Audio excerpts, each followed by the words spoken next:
27 stations positioned across the peaks of the Southwest, talking to each other at the speed of light, running entirely on the sun. This is how it worked, and this is why it mattered. By the early 1880s, the United States Army had a serious problem in the Southwest, and most people do not know how serious it really was. Geronimo's band of Apache warriors, sometimes numbering as few as 37 fighting men, had been successfully evading, outrunning, and outmaneuvering a military force that at its peak numbered over 5,000 soldiers. 5,000 against 37. And the army was losing. Not losing battles exactly, but losing the one thing that mattered most in guerrilla warfare: the ability to find the enemy at all. The territory they were operating in did not help. Arizona and New Mexico together covered roughly 235,000 square miles of some of the most brutal landscape on the continent. Deep canyons, volcanic rock fields, mountain ranges that seemed designed specifically to swallow a small group of fast-moving people and never give them back. A mounted courier, the Army's standard method of relaying orders and intelligence, could cover maybe 30 to 50 miles in a day under good conditions. In desert heat with Apache raiders operating nearby, good conditions were rare. By the time a rider reached headquarters with a reported sighting, Geronimo's band had already moved. The information was dead before it arrived. The telegraph was supposed to solve this, and in much of the country, it had. But in the Southwest, telegraph lines were a liability as much as an asset. Apache raiders knew exactly what the wire meant and what cutting it did. Lines were destroyed regularly, sometimes for miles at a stretch. The Army could repair them, and it did, again and again. But stringing copper wire across hundreds of miles of remote mountain terrain was slow, expensive, and militarily fragile. The moment the line went down, the Army was blind again. The Apache understood this. They exploited it deliberately, and so the Army went looking for something better. What they found had actually been around for centuries, hiding in plain sight. The heliograph was not a new invention by the time the U.S. Army took an interest in it. The idea of using reflected sunlight to send signals is genuinely ancient. The Greek historian Polybius documented torch-based optical signaling systems in roughly 150 BC, describing networks that could pass complex messages across distances that would have been impossible by any other means. In the 4th century BC, the military writer Aeneas Tacticus described the use of polished shields to signal across open terrain. Ancient armies had understood for a long time that light travels faster than any soldier on horseback. The problem had always been making the signal precise enough to carry real information. That problem was solved in 1869 by a British Army officer named Henry Christopher Mance. What Mance designed wasn't complicated in principle, but it was precise in execution. A flat mirror mounted on an adjustable tripod, fitted with a sighting device and a keying mechanism. A shutter that could interrupt the reflected beam in short bursts and long bursts. Dots and dashes. Morse code. The same system that telegraph operators had been using for decades, now transmitted not through copper wire but through a beam of reflected sunlight. No infrastructure, no wire, no relay stations that could be cut or burned. Just light, traveling at the speed of light, across whatever distance the terrain allowed. And the distances were extraordinary. Under normal conditions, a heliograph flash was readable at 30 miles. On a clear day from a high elevation, trained observers had tracked signals at over 100 miles. One documented signal during British military exercises was reportedly detected at a distance of over 180 miles. There was no communication technology on Earth in 1880 that could match that range without physical infrastructure. And the heliograph needed nothing but a steady hand, a clear sky, and the sun. Skilled operators could transmit at 16 words per minute. that was not slow. That was competitive with telegraph operators of the same era. A message that would have taken a courier 3 days to deliver across the Arizona desert could now arrive at its destination in minutes. The implications for military operations were enormous, but the technology only worked in the right conditions. And that is where the Southwest became almost impossibly well suited for it. Arizona receives more than 299 days of sunshine per year. It is one of the sunniest regions on the entire North American continent. The monsoon season runs from roughly July through September, bringing cloud cover and afternoon storms that could shut down heliograph operations temporarily. But for the vast majority of the year, the Arizona sky was exactly what heliograph operators needed: clear, blue, and relentlessly bright. The same punishing sun that made the desert a miserable place to operate was also an unlimited power source for the Army's new communication system. The terrain worked in the Army's favor too, and this is the part that most people find surprising. The mountain ranges of the Southwest, the Chiricahuas, the Dragoons, the Pinalenos, the Santa Catalinas, were the geographic backbone of Apache guerrilla warfare. These ranges provided concealment, escape routes, and defensible high ground that the Apache knew better than anyone. But those same peaks, rising to 10, 11, 12,000 feet above sea level, were also ideal relay stations for a line-of-sight communication network. Mount Graham in the Pinaleno Range reaches 10,720 feet. From that elevation, on a clear day, a heliograph operator could theoretically see and be seen across an enormous portion of southeastern Arizona. The terrain that protected the Apache also, in a very real sense, made the heliograph network possible. The man who recognized all of this and built a system around it was General Nelson A. Miles, and his name deserves to be better known than it is. Miles took command of the Department of Arizona in April 1886. He inherited a campaign that had been grinding on for years with little to show for it. Previous commanders had tried brute force and failed. They had tried negotiation and failed. They had tried sending Apache scouts into the Sierra Madre to root out Geronimo's hiding places, with mixed results. Miles looked at the problem differently. He did not just need more soldiers in the field. He needed those soldiers to be able to talk to each other in real time, across a landscape that made communication almost impossible. He needed a nervous system for his army. What he built was a network of 27 heliograph stations, positioned on dominant peaks and high ridges across Arizona and New Mexico. These were not improvised setups. This was a deliberately designed communications grid, with each station positioned to maintain line-of-sight contact with at least 2 others, creating overlapping coverage across hundreds of miles of territory. A sighting at a station near the Mexican border, where Geronimo's band frequently crossed to escape into the Sierra Madre, could be relayed to department headquarters at Whipple Barracks near Prescott in a matter of minutes. The same journey on horseback would have taken days. It was unprecedented. Nothing like this had been attempted in an American military field campaign before. Miles had essentially built a telegraph network without any of the infrastructure, running it on sunlight across some of the most remote terrain in the country. Consider what that actually required in logistical terms. Every station had to be sited precisely, high enough for line of sight, accessible enough to resupply, defensible enough that the men manning it would not be killed in their sleep. Topographers and Signal Corps officers spent weeks in the field during the spring of 1886, identifying the right peaks and ridgelines before a single mirror was carried up a mountain. The planning alone was a substantial military undertaking.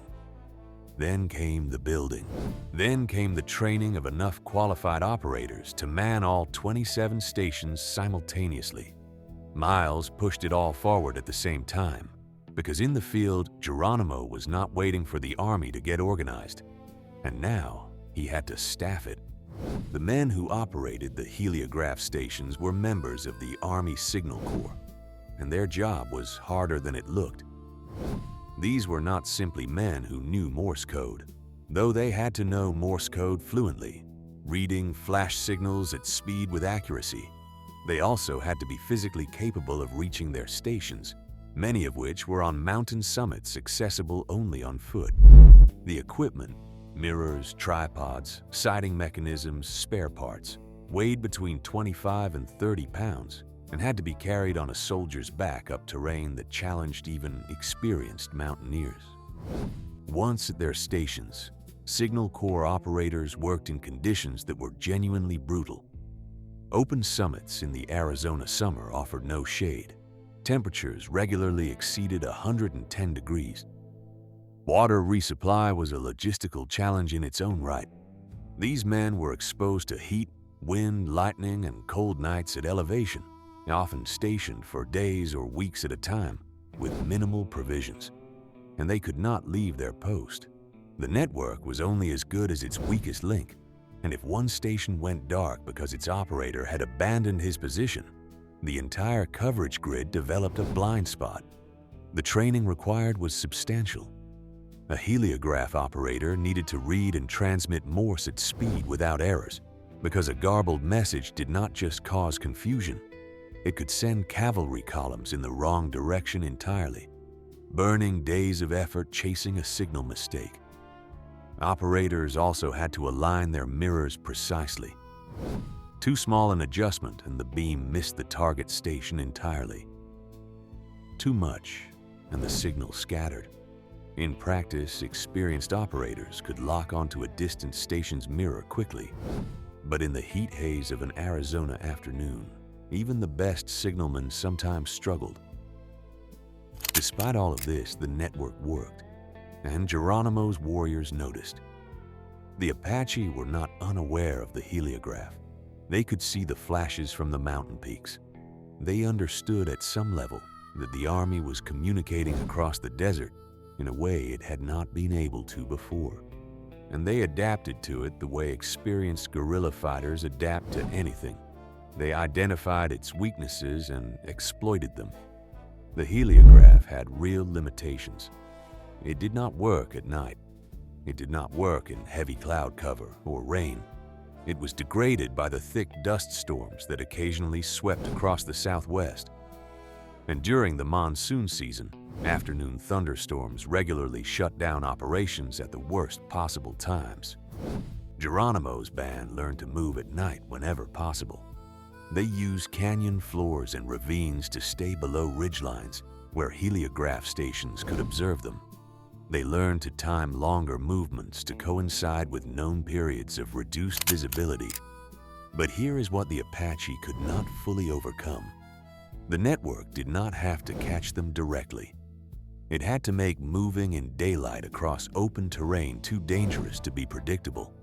Before the heliograph, Apache warriors could cross a valley floor in broad daylight with reasonable confidence that by the time the army knew about it, they would be long gone. After Miles built his network, that calculation changed. A sighting anywhere in the grid could now trigger a coordinated cavalry response in minutes rather than days. The cost of exposure went up dramatically. The Apache's greatest tactical advantage, their ability to appear somewhere unexpected, strike and vanish, was blunted by the simple fact that the army could now talk across the desert faster than warriors could cross it on foot. This is something that gets lost in most historical accounts of the Apache Wars. The heliograph network did not win the campaign by shooting anyone. It won by collapsing the time between a sighting and a response. It turned a slow, reactive army into something that could at least approximate real-time coordination. And over the course of the summer of 1886, as Miles tightened the net, the operational space available to Geronimo's band steadily shrank. On September 4, 1886, Geronimo surrendered to General Miles at Skeleton Canyon in the southeastern corner of Arizona Territory. It was the end of the last major armed resistance of the Apache Wars. a conflict that had been running in various forms for decades. Miles himself credited the Heliograph network explicitly in his after-action reports. He argued that it had been a decisive operational advantage, that it had neutralized the Apache's core tactical strength and made the final months of the campaign something other than the same fruitless chase that had worn out his predecessors. Historians have debated exactly how much credit the Heliograph deserves for Geronimo's surrender. There were other factors: exhaustion, the relentless pressure of scout units that never gave the band time to rest, the difficult circumstances of operating across the international border. But what is not debatable is the documented record showing that in the final months of the campaign, Apache movement patterns in the open terrain changed. The valley crossings became shorter and more cautious. The confidence that had characterized Geronimo's operations in earlier years was absent. Whether that was entirely due to the Heliograph or not, the mirror network had fundamentally altered the conditions of the fight. Within weeks of the surrender, most of the 27 stations were stood down. The war they had been built to fight was over. The equipment was crated up and returned to Signal Corps inventories. And within a generation, the Heliograph had been almost entirely forgotten in the United States, overshadowed first by improvements to the telegraph, and then, finally, by wireless radio.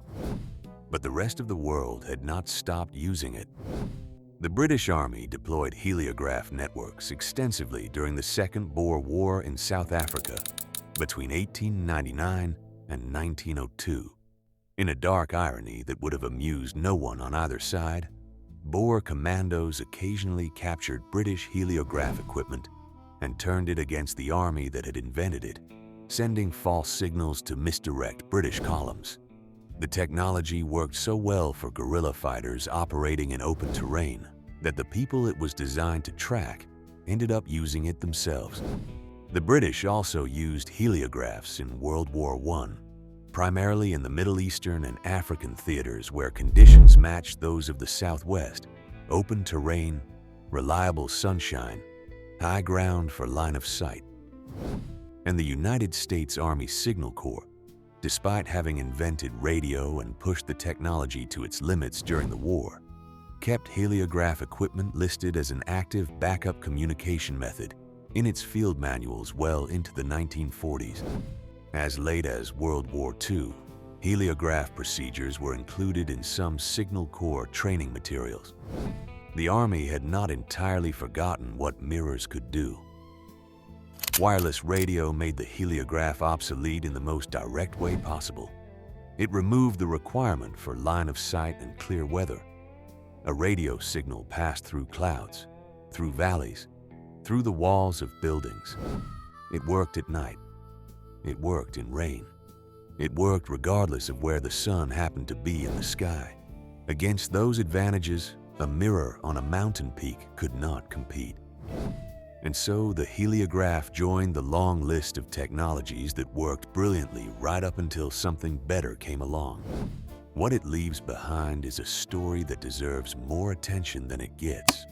Think about what the heliograph actually was: a technology with roots stretching back to the ancient world, standardized by a British officer in 1869, deployed by the United States Army across 200,000 square miles of desert in 1886, operated by soldiers who hauled equipment to mountain summits on their backs and sat in the sun for weeks at a time, and used to coordinate the final chapter of one of the longest military campaigns in American history.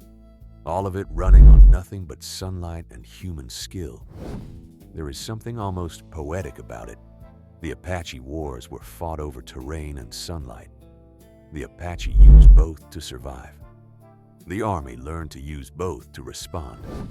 In the end, the same desert sun that baked the soldiers on their mountain stations was the same sun that had given the Apache their freedom for so long. The heliograph did not end the Apache Wars, but it helped close the last door. If you made it this far, thank you for watching. If this kind of history interests you, The overlooked technology, the forgotten campaigns, the stories that got buried under the more famous ones. Then hit that subscribe button and turn on notifications so you never miss one. And if you found this one worth your time, a like goes a long way toward helping more people find it. Now, here is the question I want to leave you with. The heliograph worked because the Army adapted a centuries-old idea to a specific problem in a specific landscape. Sunlight was always there. Mountains were always there. It just took the right moment of desperation to see what was already in front of them. So, what do you think? Was the heliograph the real turning point that ended the Apache Wars? Or was it just one piece of a much larger puzzle? Drop your answer in the comments. I read every single one,